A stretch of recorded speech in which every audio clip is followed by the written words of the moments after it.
말씀은 예수님께서 전도하심이라는 말씀으로 하나님 말씀 증거하도록 하겠습니다. 오늘 이 예수님께서 전도하심이라는 이 말씀은 우리가 다들 잘 아는 것처럼 나사렛에서 예수님께서 복음을 증거하시는 장면입니다. 사실은 이 장면은 성경을 볼 때 저는 개인적으로 이렇게 버릇이 있어요. 이 성경을 그냥 쓱 읽는 거 말고 그냥 글로만 읽으면 머릿속에 내용이 거의 떠오르지가 않잖아요. 그래서 특별히 이 조직 신학적인 내용을 얘기하는 거 말고 특별히 이렇게 역사서라든가 이렇게 사복서처럼 이야기가 돼 있는 거는 머릿속에서 막 그림을 제가 많이 그려봅니다. 좀 상상을 해봐요. 이 상황들에 대해서 어떻게 그려졌을까. 그래서 사실은 제가 역사를 좋아했던 이유 중에 하나가 이 부분을 그때 시대 상황이라든가 배경이라든가 환경을 알면 알수록 그림이 더 구체적이 되거든요. 더 구체화되고 더욱더 이제 생생하게 머릿속에 그려지는 모습들이 있더라고요. 그런 면에서 봤을 때 오늘 본문은 되게 슬픈 얘기입니다. 참 가슴 아프고 슬픈 얘기예요. 마지막에 결론부에서 여러분들이 알 수 있듯이 지금 이 나사렛에 있는 사람들은 예수님의 말씀을 듣고 나중에 예수님께서 그들을 향해서 책망하시는 그 이야기를 들었을 때 죽이려고 합니다. 이해가 안 되죠. 실제 이게 우리가 그냥 슥 흘려 넘어가는 걸로 끝나지만 예수님이 죽지 않고 그래서 끝나지만 이들의 마음은 이미 예수님을 그 낭떠러지에서 밀어 떨어져 죽이는 자리까지 갔어요. 단지 하나님이 허락하지 않아서 그게 이루어지지 않는 겁니다. 그리고 그들이 이 낭떠러지에서 떨어뜨려서 죽이려고 거기까지 끌고 가는 장면까지 나오는데 그들이 차마 그걸 못하고 있는 거예요. 예수님이 그 사이를 쓱 지나갑니다. 머릿속에 그려봤어요. 그들이 그 회당에서부터 낭떠러지까지 예수님을 끌고 몰아가면서 예수님을 막 몰아갔겠죠. 사람들이 몰아가면서 그 나사렛이 시작되는 그 산 꼭대기 그 낭떠러지까지 예수님을 몰아가는 시간이 짧았겠습니까? 짧을 수가 없죠. 굉장히 긴 시간 동안 험한 말이 오가고 분노에 찬 표정과 언성과 그런 모습으로 예수님을 계속 몰아갔을 거예요. 그리고 그 사람들의 얼굴에는 누군가가 하다못해 우리가 어렸을 때를 떠올려 보면 학교에서 친구랑 싸울 때만 싸우는 모습만 생각을 해도 누가 누구랑 이렇게 다투고 싸울 때 얼굴이 어떻습니까? 마귀 얼굴 같거든요. 근데 가끔 막 이제 TV에 살인자들 표정들 보면 너무 진짜 사람 같지 않은 끔찍한 정말 섬뜩한 모습의 얼굴들이 있잖아요. 그리고 그게 평소에도 아직 지금 현재는 살인을 저지르려는 악의적인 모습이 나타나지 않는 상태잖아요. 지금 잡혀 있는 상태지만 정말 그 사람이 누군가를 죽이려는 의도를 지금 이 순간 펼치고 있을 때의 표정은 어떨까? 그 표정을 상상해 봐요. 그러면 우리가 영화 같은 데서 보면은 희대의 살인마를 막 연기하는 배우들이 누군가를 죽이려는 그 마음을 딱 가졌을 때의 표정들 보면은 그 연기지만 너무 소름 돋지 않습니까? 너무 섬뜩해요. 그래서 저는 그런 영화를 잘 안 봐요. 무서워요. 보기도 싫고 보면 기도가 잘 안 돼요.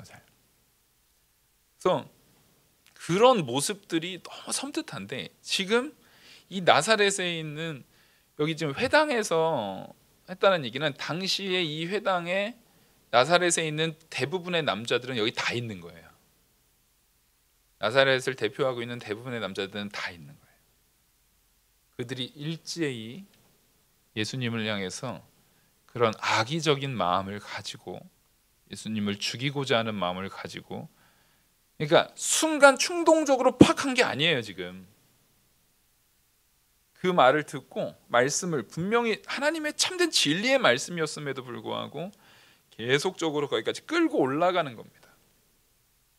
그 장면을 한번 생각해 보시자는 거예요.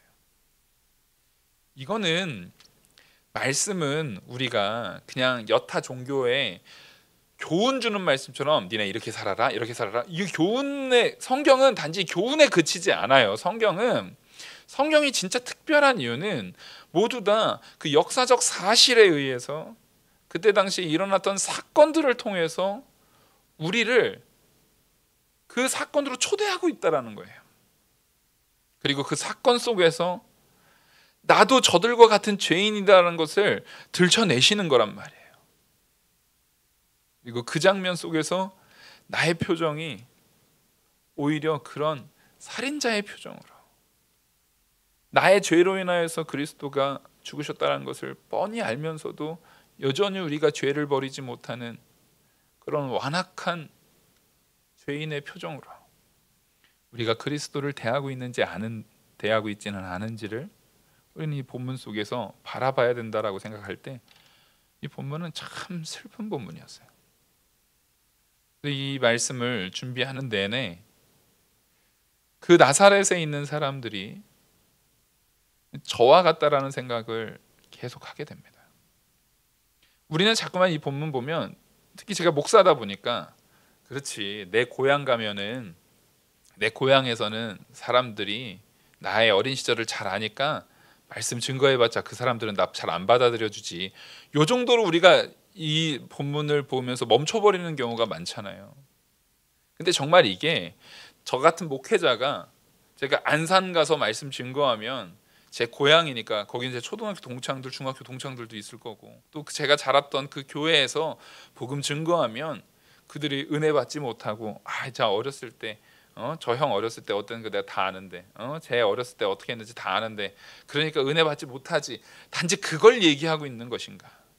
그러니까 저는 그래, 이재호 목사는 절대 안산 가서 목회하지 말아야지, 그거 알려주려고 설마 이 본문이 있는 것인가? 전혀 그렇지 않죠. 근데 우리는 이 본문 하면 그거 생각나잖아요.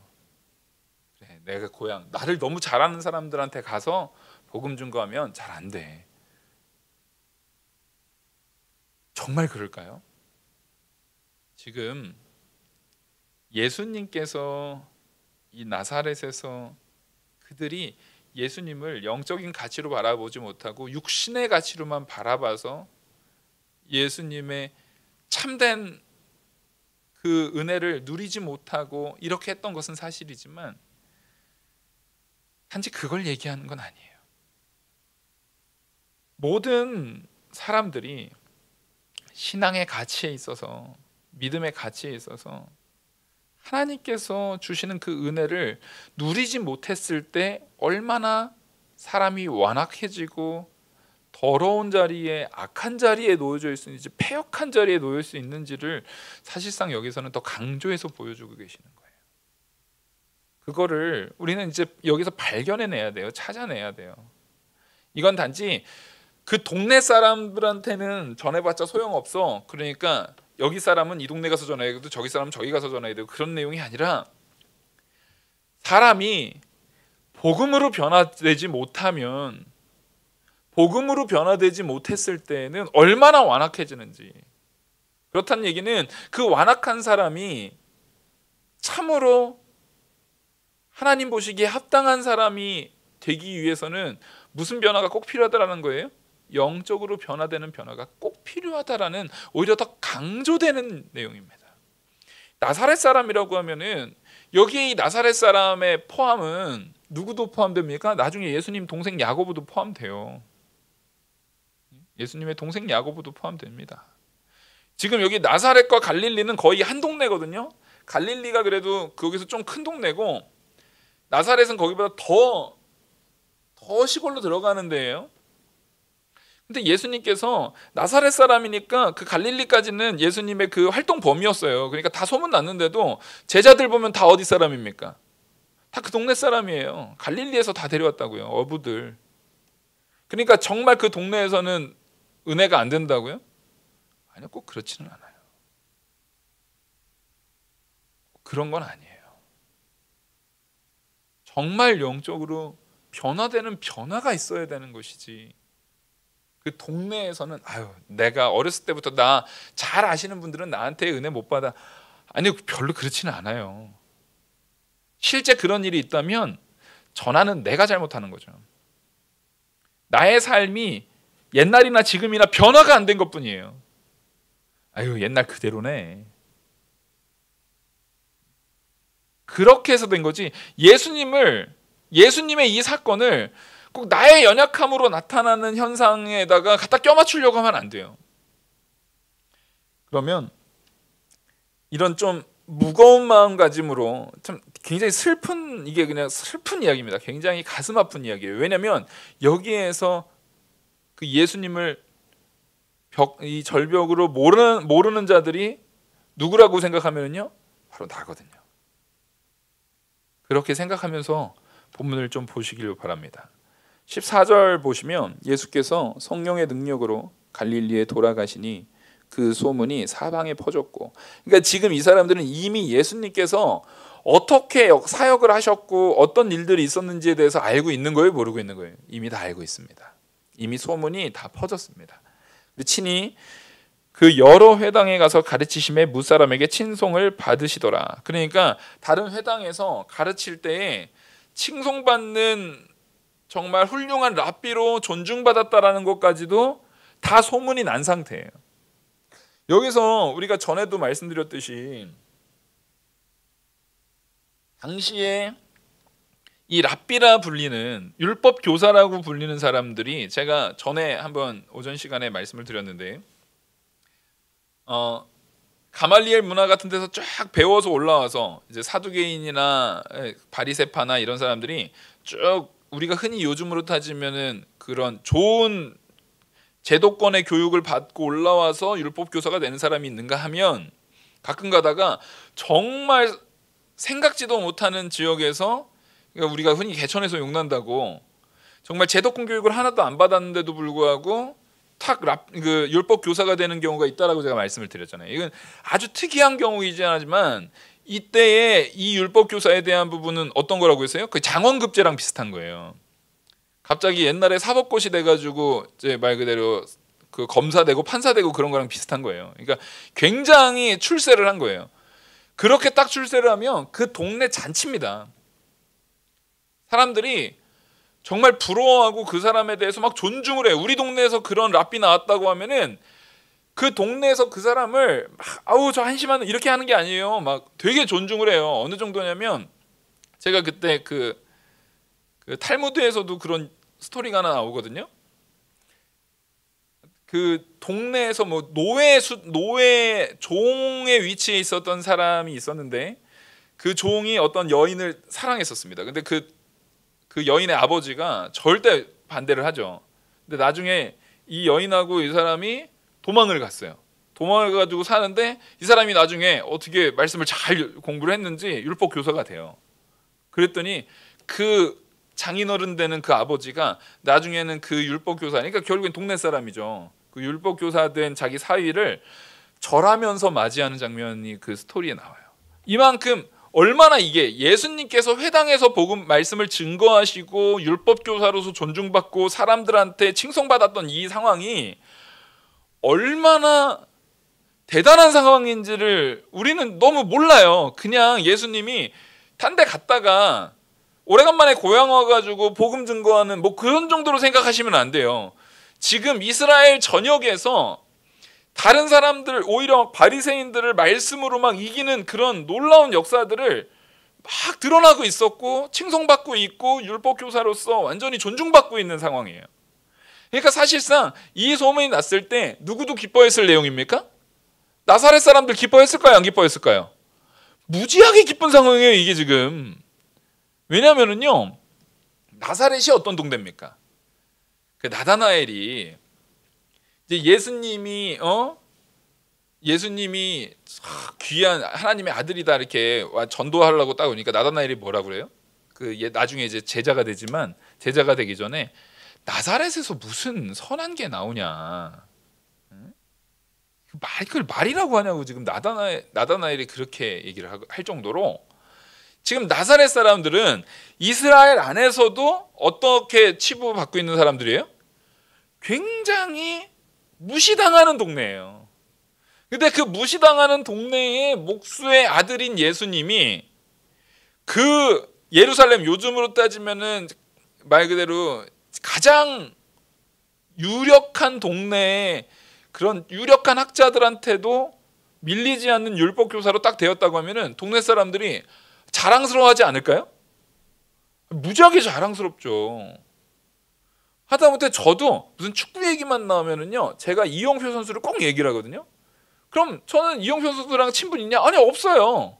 근데 제가 안양공고 다닐 때 제가 1학년 때 이영표 선수가 3학년이었어요. 그래서 그때 이관왕해갖고 막 응원 다녔거든요. 그거 축구 얘기할 때마다 그 이영표 선수 옛날에 엄청 잘했다고. 이영표 선수는 제가 누군지도 몰라요. 그냥 그 학교 한 2년 후배, 많은 2년 후배들 중에 한 명에 불과해요. 근데도 저는 막 자랑해야 안 해요. 아우, 막 자랑 엄청 했죠. 지금까지 제가 못해도 한 100번은 한 것 같아요. 2002년 월드컵 때는 맨날 누가 보면 이영표 한 친척인 줄 알겠어요. 막 그렇게 엄청 얘기했단 말이에요. 왜요? 자랑스러우니까. 우리 선배라고. 고등학교 선배라고.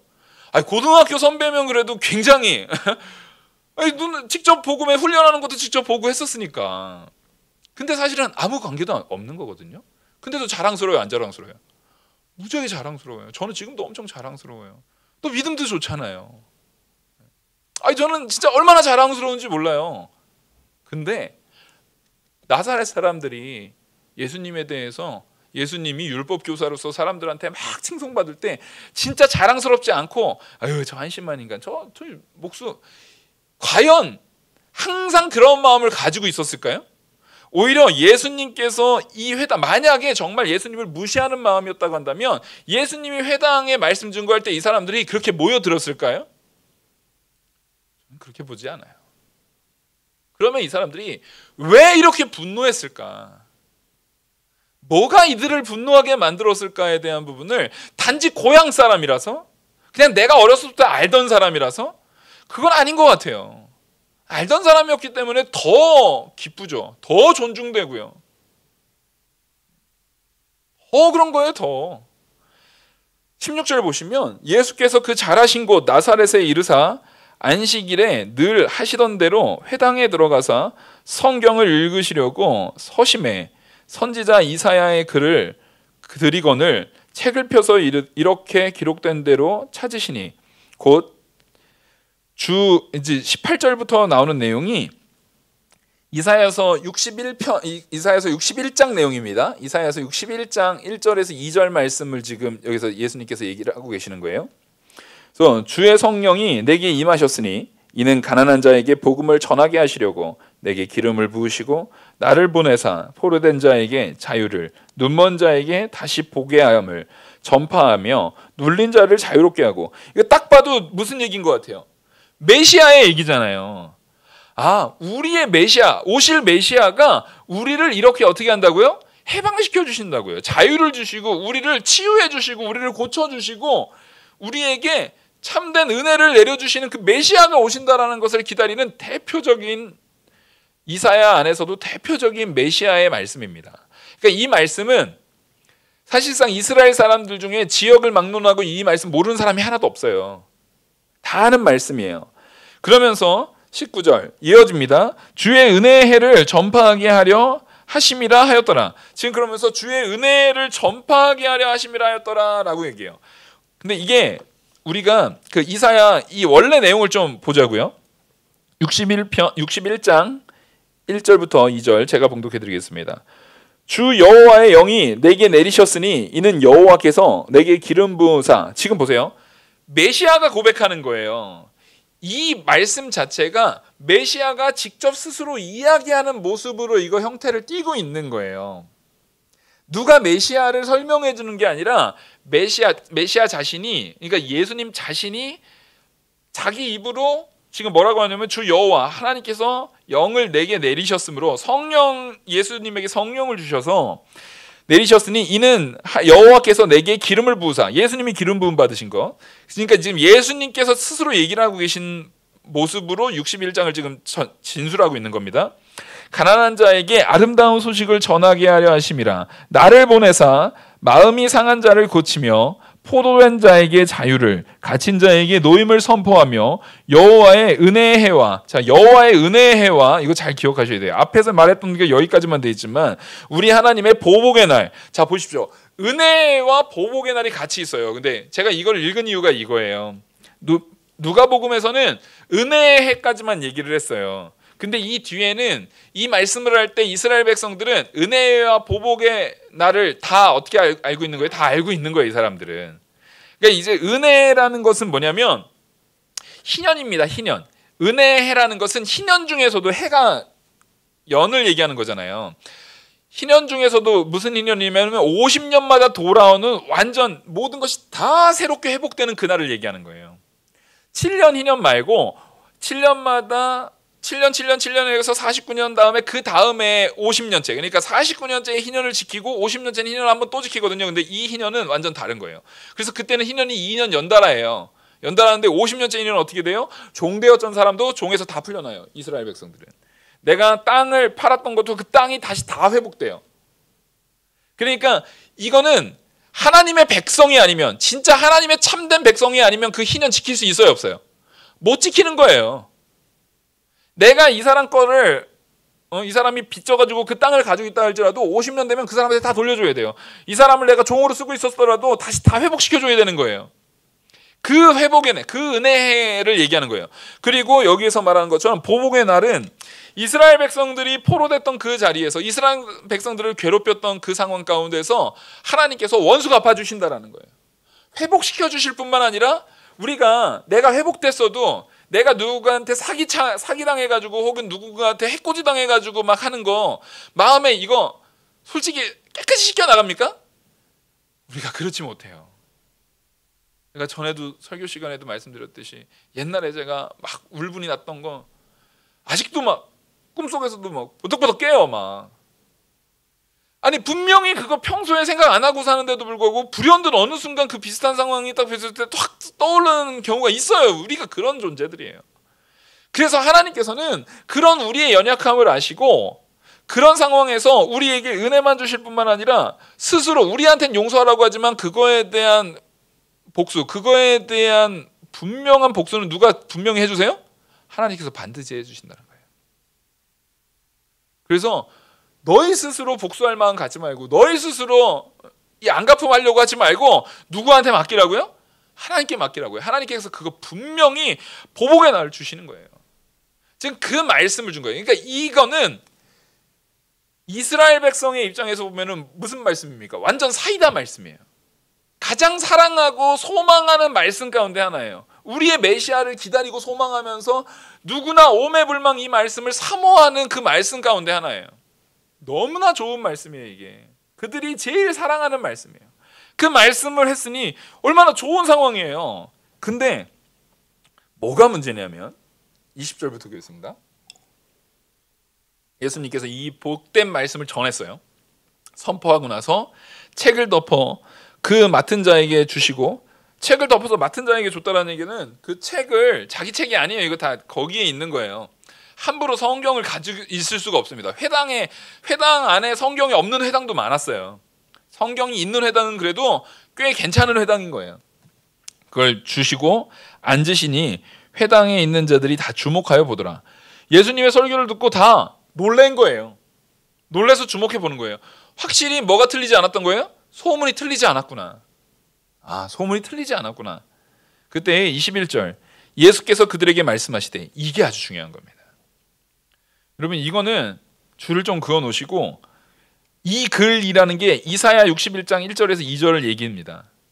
이 글이 오늘 너희 귀에 응하였느니라 하시니. 자 보십시오. 지금 이사야 61장 1절에서 2절 61장 말씀을 보면 누가 얘기하는 거예요? 메시아가 쭉 메시아의 시점에서 쭉 얘기를 하고 있는 거예요. 얘기하는 내용을 지금 이 순간 누가 회당에서 선포했습니까? 예수님께서 이 말씀을 선포했는데, 이게 이스라엘 백성 가운데서는 앞으로 메시아가 오면 이게 이루어질 거야 라고 말했는데, 예수님이 이 말씀을 증거하면서 이게 너희한테 응했느니라. 이 얘기는 무슨 얘기예요? 내가 너희한테 증거한 이 말씀 지금 응했어. 지금 응해졌어 라는 얘기는 예수님이 자기 스스로를 뭐라고 말하고 있는 거예요? 내가 메시아야. 내가 하나님의 아들이야. 그 61장 이사야 61장의 말씀이 내 얘기였고, 내가 그 말씀을 61장에서 예언된 말씀을 지금 오늘 이 순간, 지금 오늘날, 지금 이스라엘 안에, 그리고 현재 나사렛에서 내가 너희한테 응한 것을 보여줬어. 너희들이 나를 만난 것이 바로 은혜의 해야. 이걸 지금 말하고 있는 거예요. 이스라엘 백성들이, 지금 이 나사렛 사람들이 진짜 분노한 거는 이 말 때문에 분노한 거예요. 만약에 그냥 61장 그 설교한 거, 설교 회당에서 설교하고 나서 성경 덮고 지금 예수님이 앉아서 그들한테 이미 설교는 끝나고 앉아서 얘기한 거거든요. 설교 듣고 이스라엘 백성들이 아유 저 설교, 저 나사렛 저 설교 뭐 그저 그러네, 뭐 이 동네 사람 제 어렸을 때부터 내가 봤어, 이런 개념이 아니에요. 설교 때까지는 오히려 말씀에 은혜 받고 신기하게 여기 그 말씀도 그냥 쓱 읽어준 거예요. 근데 이걸 딱 하고 나니까 그들이 다 그를 증언하고 그 입으로 나오는 바 은혜로운 말에 놀랍게 여겨 이르되 이 사람이 요셉의 아들이 아니냐. 자, 지금 분명히 은혜롭게 여겼음에도 불구하고 이제부터 뭘 부인하는 거예요? 분명히 그 말에 힘이 있었어요. 이스라엘 백성들이 예수님을 만날 때마다 나타나는 현상이 뭐냐면 바리새인들이나 서기관 같지 않고 예수님의 말씀이 힘이 있고 능력이 있는 것에 놀래거든요, 사람들이. 그러니까 이 동네 사람들도 그게 분명히 놀랐음에도 불구하고 이걸 받아들일 수가 없는 거예요. 저 요셉의 아들이고 저 목숨 거 내가 뻔히 아는데, 마리아 아들인데, 요셉의 아들인데, 근데 자기가 지금 메시아라고? 자기가 지금 이거를 응했다 안 응했다를 여기서 지금 얘기한다고? 지금 이게 그들에게 분노를 지금 싹 불을 지피기 시작하는 거예요.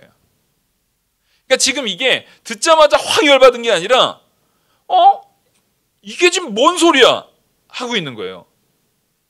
이게 지금 제가 지금 스스로 메시아라고 말하는 거야. 그러니까 이 사람들이 지금 점점 논리적으로 군부를 떼면서 예수님을 죽이려는 마음이 점점 타오르기 시작한 거예요. 단지 예수님이 그 동네 사람이라서 그런 겁니까? 아니요, 그게 아니에요. 지금 이 이야기는 이스라엘이 예수님을 십자가에 못 박은 것과 같아요, 안 같아요? 같은 내용이에요. 예수님을 이스라엘 백성들이 왜 십자가에 못 박았습니까? 예수님 스스로가 누구라고 하시니까? 메시아, 하나님의 아들이라고 말하니까 그 죄목으로 죽이는 거예요. 그 죄목으로 죽이려고 하는 거예요. 23절, 예수께서 그들에게 이르시되 너희가 반드시 의사야. 여기서는 의사야부터는 반드시 한 다음에 이 의사야부터는 원래 이 따옴표 이게 있는 거예요. 이게 속담입니다. 속담이기 때문에 우리가 반드시 의사야 하니까 이상하잖아요. 그러니까 반드시 끊고 이거 따옴표 있는 거예요, 위쪽에. 그래서 의사야 너 자신을 고치라 하는 속담이 있는 거예요. 의사야 너 자신을 고치라는 게 속담이에요. 속담. 그 속담, 이게 사람의 능력과 권위에 의문을 제기하는 거예요. 야, 네가 너 자신이나 고쳐라. 이게 그러니까 우리나라 말로 따지면은 너나 잘해 임마. 네 주제나 알아. 너나 네 거나 똑바로 잘해. 이렇게 말하고 있는 거예요. 그 지금 속담을 얘기하는 거예요. 그 속담을 얘기하면서 지금 그들이 너 자신을 고치라 하는 속담을 인용하여 내게 말하기를 우리가 들은 바 가버나움에서 행한 일을 내 고향 여기서도 행하라 하시니라. 네가 진짜 메시아야?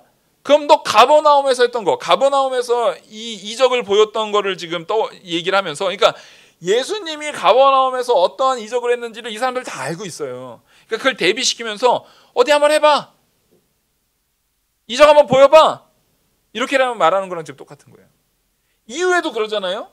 예수님한테 이적을 막 요구해요, 사람들이. 그러니까 예수님이 뭐래요? 내가 보일 이적은 요나의 이적밖에는 보일 이적이 없다라고 말해요. 여기 이 본문 말고 이후에도. 그러니까 이런 일들이 지금 언제나 계속 있었던 거를 이 나사렛에서 축소판이에요. 예수님이 이스라엘 전체에서 당할 일에 대한 축소판인 거예요, 지금 이게. 그러니까 예수님께서 지금 그래서 여기에서 예수님께서 이걸 가지고 말씀하십니다. 내 고향 여기서도 행하라 하니, 이 사람들이 야 고향에서도 한번 해봐, 내 눈앞에서도 한번 해봐, 또 요셉 아들이잖아, 요셉 아들 한번 해봐. 너 저로 따지면은 제가 이렇게 안산에 이제 막 가요. 그러면 어우 야 재호 목사들 때문에 설교 한번 해봐, 뭐 이런 거랑 비슷한 거예요. 그러니까 이게 지금 어떻게 하는 비아냥거리고 있는 거예요. 근데 이 비아냥거림을 예수님께서는 어디에서 다 당하세요? 이스라엘 전체를 통해서 당하세요. 나중엔 누구한테까지 당합니까? 제자들한테까지 당해요. 베드로가 예수님을 3번 부인한다고요. 저주까지 한다고요. 이거는 그냥 나사렛 놈들만 나쁜 놈 이게 아니에요. 그냥 내가 고향 가면 무시당한다? 아니 그걸 얘기하려는 게 아니에요. 이스라엘 전체가 예수님에 대해서 어떻게 대하고 있는지를 지금 얘기하고 있는 겁니다. 그러면서 또 이르되 내가 진실로 너에게 이르노니 선지자가 고향에서는 환영을 받는 자가 없느니라. 이 말씀을 지금 맞아요. 이거는 이 말씀 그대로도 1차적으로 맞습니다. 예수님께서 지금 고향에서 대우를 받아요, 못 받아요? 못 받아요. 그리고 이스라엘의 그 역대 선지자들을 보세요. 선지자들을 보면 선지자들이 이스라엘 백성들이 선지자들을 받아들여요, 선지자들을 괴롭혀요. 고문하고 학대하고 막 죽이려고 하고 막 죽이고 막 그래요. 즉 그걸 얘기하는 거예요. 근데 이게 선지자들 고향에서라는 게 자기 홈타운, 자기 동네 요 정도가 아니라 역대 선지자들은 이스라엘 백성들 중에 선지자들을 다 싫어했단 말이에요. 이게 지금 사이즈가 큰 겁니다. 크게 그려내고 있는 거예요. 그래서 1차적으로는 나사렛 그 고향도 맞지만 더 큰 의미에서는 이스라엘 전체가 누굴 못 받아들이는 거예요? 예수 그리스도를 못 받아들이는 거예요. 참된 선지자를 못 받아들이는 거예요. 누구처럼? 그 이후에 나타나는 겁니다. 그 이후에 그래서 이 방금 얘기했던 고향, 선지자가 고향에서 환영받는 자가 없느니라는 것을 설명하기 위해서 25절부터 나오는 거잖아요. 그러니까 25절부터 나오는 말씀은 앞에 있는 선지자가 고향에서 환영받지 못한다라는 것을 꾸며주고 있는 거예요. 그것을 보충해주고 설명해주고 있는 겁니다. 그래서 그 설명이 어떤 겁니까? 그 설명을 하는데 그냥 옛날에 어떤 선지자가 자기 고향에 가서 무시당해서 이걸 얘기하면은 우리가 앞에서 말했던 것처럼 의미가 작은 의미일 텐데 그렇게 얘기하지 않아요. 뒤에 내용을 보면은요, 누구 얘기합니까? 엘리야 얘기하고요, 엘리사 얘기해요. 범이스라엘적인, 과거의 범이스라엘적인 이야기를 한다고요. 굉장히 광범위한 의미에서 이스라엘 전체가 거부했던 선지자들을 얘기한다고요. 그러면서 25절 내가 참으로 너희에게 이르노니 엘리야 시대에 하늘이 3년 6개월간 닫히어 온 땅에 큰 흉년이 들었을 때에 이스라엘에 많은 과부가 있었으되 엘리야가 그중 한 사람에게도 보내심을 받지 않고 오직 시돈 땅에 있는 사렙다 한 과부에게 뿐이었으며. 자, 이게 무슨 얘기입니까? 이스라엘 전체가 지금 이 가뭄으로 죽을 판인데 거기에 이스라엘의 과부가 없어서 사렙다로 간 거예요? 하나님께서 사렙다로 이끄신 거예요. 지금 이거를 얘기하고 있는 겁니다. 이게 무슨 얘기냐면 이스라엘 전체가 하나님의 선지자를 갈망하고 소망하고 기도한 사람이 없는 거예요. 오히려 누구보다도요? 이방인이었던 사렙다 과부보다도 하나님 보시기에 이스라엘 안에 더 합당한 자가 없었던 거예요. 엘리사의 이야기도 또 연결됩니다. 27절 또 선지자 엘리사 때에 이스라엘에 많은 나병 환자가 있을 때, 보십시오. 이스라엘에 나병 환자가 없었냐는 거예요. 지금 이거는 이스라엘에 나병 환자가 없었냐? 엄청 많았다. 이스라엘에 나병 환자가 차고 넘치는데도 그중 한 사람도 깨끗함을 얻지 못하고 오직 수리아 사람이 나만 뿐이었느니라. 지금 이걸 무슨 얘기를 하는 거예요? 이스라엘이 앞서 선지자가 고향에서 환영받는 일이 없다라는 것을 얘기를 하면서 이스라엘 전체가 누구를 거부하고 있다는 얘기예요? 하나님의 참된 진리의 말씀이 선언되는 선지자를 통해서가 아니면은 하나님의 참된 진리의 말씀이 선언되지 않거든요. 지금 오늘 말씀의 제목이 예수님께서 전도하심이잖아요. 예수님께서 전도하시는데 딴 거 뭐 했어요? 무슨 방법 썼나요? 아니에요. 말씀, 복음 전한 것뿐이에요. 참된 진리 전한 거예요. 예수님 자신이 메시아인 거 복음 전했어요. 그것만 하면 되는 거예요. 그게 진짜 전도예요. 말씀 전하는 거 외에는 다른 전도가 없어요. 그거 안 하니까 문제인 거예요. 다른 거 암만 열심히 해봤자 말씀만 전하면 다 땡이에요, 그냥. 근데 요즘 교회들은 다른 거에 훨씬 더 열심을 내잖아요. 진짜 중요한 건 말씀이 선포되는 예배 가운데 어린아이부터 청년, 장년, 노년에 이르기까지 예배 드리는 게 제일 중요한 거예요. 그걸 통해서 하나님을 알아야죠. 그거보다 뭐가 더 중요합니까? 그게 진짜 전도예요. 근데 그 말씀이 전해졌을 때 정작 그들이 그 말씀에 관심이 있다고요, 없다고요?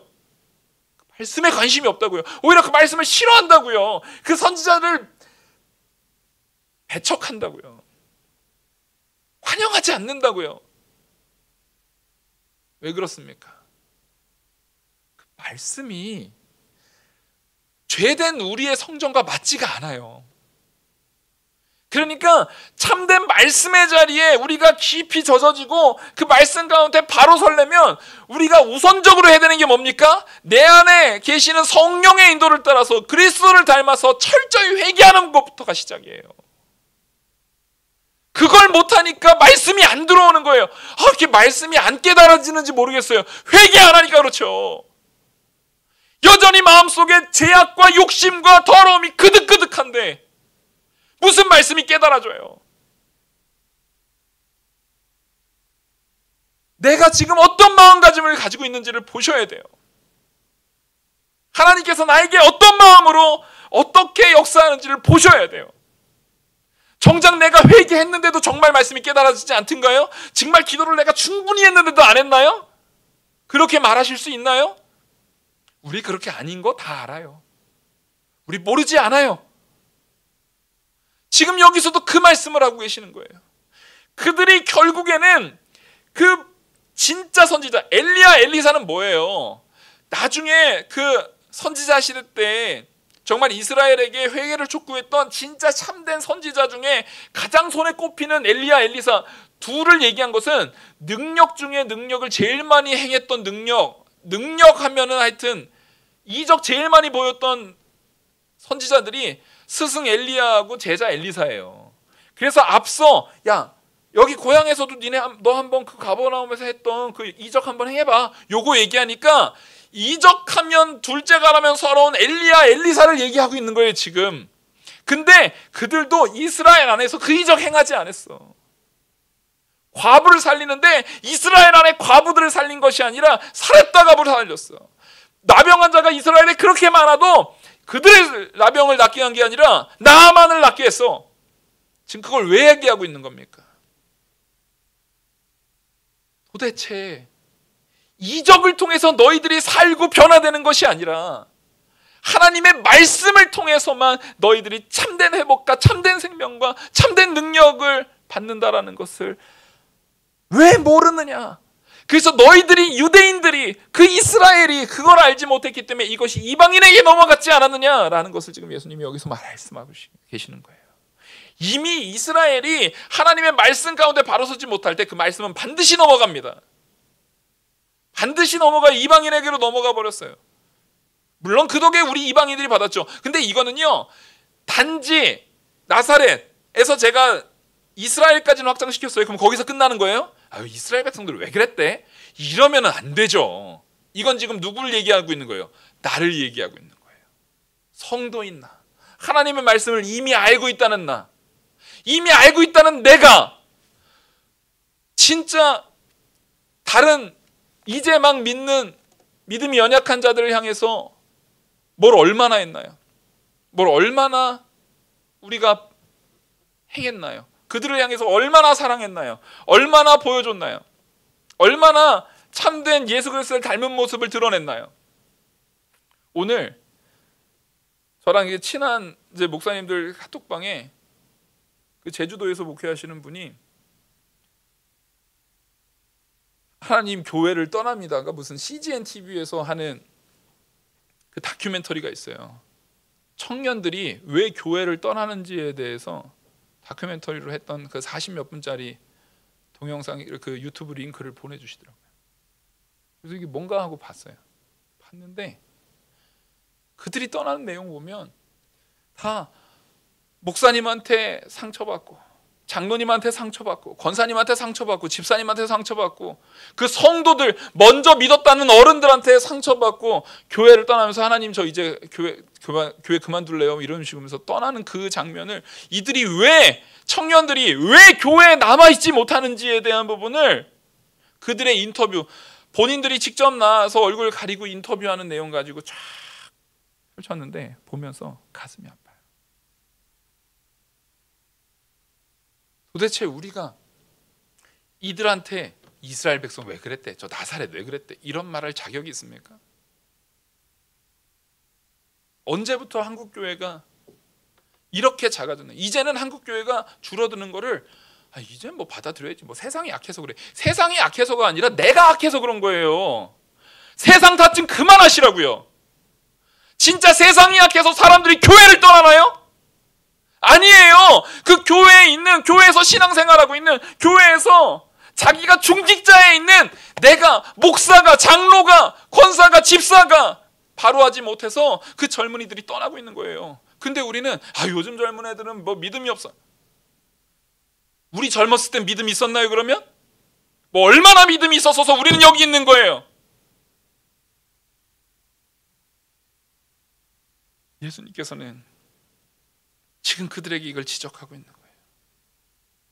복음이 증거됐으면, 그 말씀을 통해서 참된 메시아를 만났으면 그 사람들의 삶이 변해야 되는데 변화는커녕 그래서 나한테 이적 어떤 거 보여줄 건데, 나한테 어떤 이익 보여줄 건데, 나한테 어떤 기쁨 줄 건데, 목사가 설교하면 너 어떤 기분 좋은 설교할 건데 한번 해봐.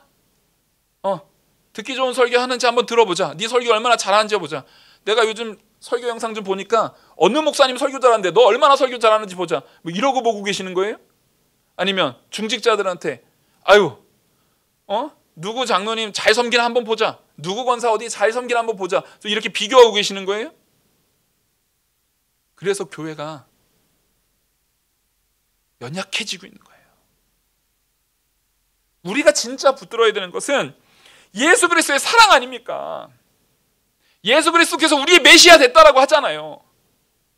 그러면 그걸 닮아나가야 되는데, 이것이 우리가 믿음 없는 가운데 내가 그 죄악 가운데 회개하지 않고 돌이키지 않고 내가 변화되지 않고 그 자리에 변화되지 않는 악한 사람으로 머물면서 사람들을 판단하고 하고 있으니까 교회는 자꾸만 찢어져 나가요. 교회에서 나간 사람 중에 그러면 상처받지 않고 나간 사람이 있나요? 저도 어렸을 때 기억나요. 내 주변에 친구들 보면 소원이 빨리 결혼해서 자기 교회 떠나는 게 소원이래요. 그때 우리 한참 뭐 TV에서 뭐 위기 탈출 넘버 막 이런 게 막 방송이 있었거든요. 그래서 그때 제 친구들도 했던 얘기가 기억나요. 교회 탈출 넘버 1 해가지고 어떻게 하면 교회를 탈출할까? 1번 대학을 지방으로 간다. 2번 시집 장가를 빨리 가서 그쪽 교회. 이게 무슨 얘기입니까? 그 교회가 그 사람한테는 고통이고 상처란 얘기예요. 그러면 그게 지금 교회의 역할을 하고 있는 겁니까? 예수님께서는 지금 29절 보십시오. 일어나 동네 밖으로 쫓아내어 그 동네가 건설된 산 낭떠러지까지 끌고 가서 밀쳐 떨어뜨리고자 하되 예수께서 그들 가운데로 지나가시니라. 보십시오. 이 말을 들었을 때 너희들이 참된 복음이 증거되고 참된 말씀이 증거되고 예수님의 그 전도하시는 그 참된 말씀으로 전도하셨기 때문에 그거보다 더 큰 능력의 전도가 어디 있어요? 근데 그게 진짜 너희들 마음에 정말 그 말씀이 은혜로 복으로 기쁨으로 참된 하나님의 사랑으로 심겨지는지 안 심겨지는지 보라는 거예요. 근데 이 나사렛의 사람들은 그게 어떻게 드러났습니까? 분노로 드러났어요. 더 나아가서는 이스라엘 전체가 뭘로 나타났습니까? 분노로 나타냈습니다. 우리는요? 우리는 뭐 다릅니까? 분명히 이 교회 안에서 사랑이 증거돼야 돼요. 예수 그리스도를 통해서 말씀이 증거됐으면 예수님의 사랑을 깊이 묵상하고 그것을 드러내야 되는데, 우리는 예수님이 눈앞에 없으니까 예수님은 낭떠러지로 못 미는데, 내 눈앞에 있는, 내 마음에 안 드는 분명히 그도, 그 안에도 그 성도인 그 아이든 청년이든 혹은 장년이든 그 사람에게도 분명히 그리스도가 함께 계실 텐데, 그를 우리는 교회 밖으로 혹은 낭떠러지로 내몰고 있지 않습니까? 도대체 우리의 사랑이 있습니까? 오늘 우리는 예수님께서 전도하셨던 이 전도의 장면을 통해서 전도가 안 되는 것은 정작 그 말씀을 아는 자들이, 이미 말씀을 받은 자들이 그 말씀을 통해서 깨닫고 오히려 그리스도를 감사함으로 받고 그리스도에게 은혜 받고 변화되어야 할 사람들이 그렇지 못하는 가운데 있어서 있지 않은지 돌이켜보시기 바랍니다. 그래서 제가 서두에 시작할 때 오늘 말씀은 참 슬픈 말씀이라고 시작을 한 겁니다. 왜냐하면 이건 지금에도 적용되는 너무 슬픈 말씀이기 때문에 그래요. 우리는 마땅히 복음 안에서 사랑으로 변화돼야 됩니다. 다른 사람들이 나를 어떻게 하는 것보다 내가 다른 사람에게 어떻게 했는지를 돌이켜보시기 바랍니다. 예수님이 와도 낭떠러지를 모르는 판에 다른 사람들한테는 오죽하겠어요. 내가 그 내모는 자리에 그 누군가를 정말 분노에 차서 바라보는 자리에 혹 내가 서지 않도록 철저히 회개하고 돌이키는 저와 우리 영화교회 모든 성도님이 되기를 간절히 소망합니다. 기도하시겠습니다. 은혜와 사랑이 많으신 하나님 아버지, 우리를 불쌍히 여겨주시옵소서. 불쌍히 여겨주시옵소서. 오직 예수 그리스도의 사랑을 깨닫는 우리들 되게 하여 주시옵소서. 이 모든 말씀 살아계신 우리 주 예수 그리스도의 이름으로 기도 올리옵나이다.